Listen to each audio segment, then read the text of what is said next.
Dans l'après-midi, un différend de voisinage dans un immeuble de la rue Patrick Dusan a dégénéré entre une famille et une femme qui vivait seule dans son appartement. Ce différend a été très loin puisque l'assaillant, si je peux dire, a essayé de forcer la porte de l'appartement de la personne qui n'a pas ouvert, qui a appelé la police, qui est intervenue extrêmement rapidement et qui est arrivée pour maîtriser l'individu qui est connu pour des antécédents psychiatriques. Différent de voisinage.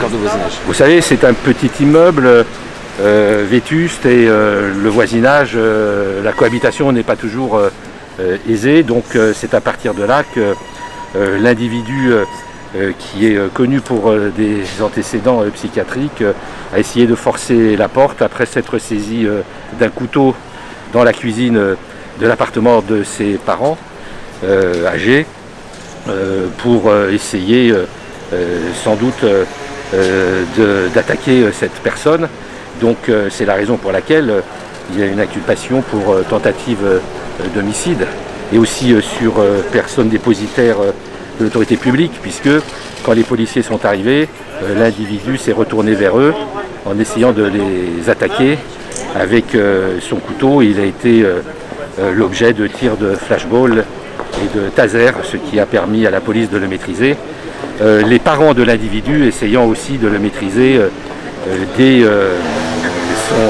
l'assaut de la personne contre laquelle il y en avait. Il se trouve que l'individu, en attaquant la personne avec laquelle il y avait un différend de voisinage, criait Allah Akbar. Donc c'est la raison pour laquelle il y a un dispositif très important qui a été mis en place vu l'actualité présente dans le secteur.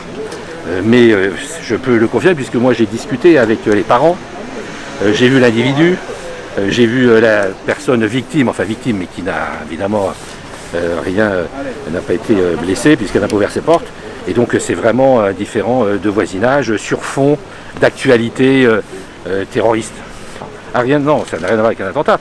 J'étais dans les locaux, dans les logements de la famille dont le fils a fait l'objet de cette attaque, de la femme qui habite là. Oui, c'est vraiment un différent de voisinage sur fond d'actualité malheureusement très extrême et de violence. Mais bon, voilà, c'est un problème psychiatrique schizophrénique. Et cette personne, l'individu est connu pour avoir régulièrement des crises de violence. Et quand il est en crise, effectivement, il est difficilement maîtrisable, surtout qu'il est assez impressionnant. Aujourd'hui, évidemment, il va être mis en examen, sans doute. Mais le parquet antiterroriste n'est pas saisi à l'heure où nous parlons. C'est la 3e DPJ qui est saisie de l'enquête. Vous savez, aujourd'hui, dans Paris, la police est saisie d'un certain nombre d'affaires de ce type. Un peu partout, il y a des signalements comme ça qui relèvent aussi de l'actualité. On en a plusieurs, effectivement.